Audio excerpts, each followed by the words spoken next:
Labą dieną. Šiandien turim 134 užsiėmimą. Praeitą kartą kalbėjome apie pasaulio pasidalijimą. Šį kartą pakalbėsime apie prieštaravimus Europoje ir karinės sąjungas. Pirmiausiai apie Europos valstybių nesutarimus dėl teritorijų ir politikos. Taigi imperialistinė politika,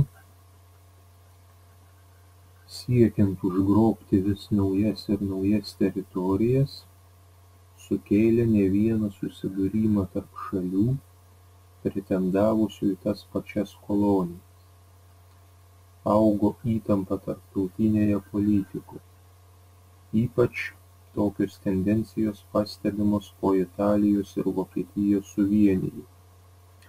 Šios šalys aktyviai siekia gauti savo dalį kolonijų. Pačioje XIX amžiaus pabaigoje prie jų prisijungė JAV ir Japonija. Europos valstybių interesai susidūrė visuose žemynuose.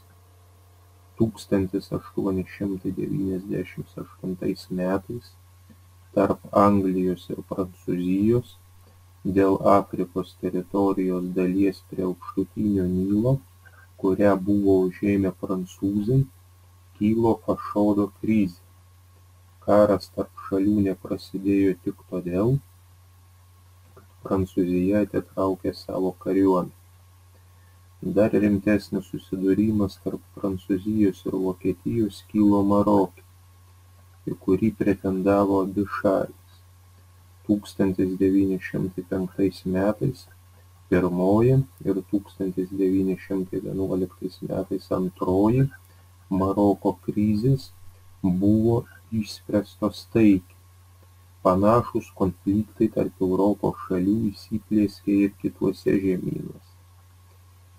Visiškai nusilpusioje Osmanų imperijoje siekė įsigalėti ir jos teritoriją apkarpyti Rusija, Anglija, Austrija, Vokietija, Prancūzija. Būtent ši valstybių konkurencija paskatino Europos šalis diplomatinėmis priemonėmis artimuosiuose rytuose užtikrinti kabutėse status quo. Dėl tų pačių priežasčių buvo išsaugotas ir Kinijos vientisumas, kurioje Europos valstybės, JAV ir Japonija užsitikrino savo įtakos sferas. Įtampai ir nesutarimams aštrėjant, Europos šalys ieškojo sąjungininkų, stengėsi sudaryti politinės ir karinės pagalbos sutartis.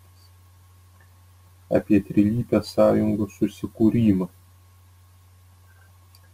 Išsigandusios Rusijos pretenzijų ir ekspansijos Balkanuose 1879 metais Austrija-Vengrija ir Vokietija pasirašė sutartį, kuria įsipareigojo viena kitai padėti. Ši sutartis buvo nukreipta prieš Rusiją. Tai buvo vieno pirmųjų Europoje politinio ir karinio bloko kūrimosi pradžia. Tai paskatino ir kitas šalis ieškoti partnerių ir sudaryti panašius susitarimus. Tuo metu ryšių su Vokietija ir Austrija-Vengrija ėmė ieškoti Italija, kai 1881 metais prancūzai užėmė Tunisą, italai išsigando, kad kelias į Afriką jiems gali būti užkirstas.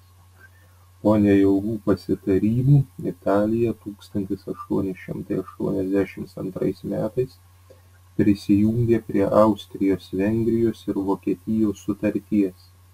Taip buvo sudaryta trilypė sąjunga, prie kurios po metų prisijungė Rumunija, o vėliau dar keletas šalių. Taip susikūrė karinis blokas, kurio šalys įsipareigojo viena kitai padėti kilus karui. Prancūzija, pamačiusi, jog tai pažeidžia jos interesus, paskelbė Italijai muitų karą. Dėl to labai nukentėjo Italijos ekonomika. Bet tai trilypės sąjungos neišardė, Prancūzijai teko aktyviau ieškoti sąjungininkų. Vokietijai trilypė sąjunga buvo labai naudinga, nes ji praktiškai izoliavo pagrindinį priešą Prancūziją.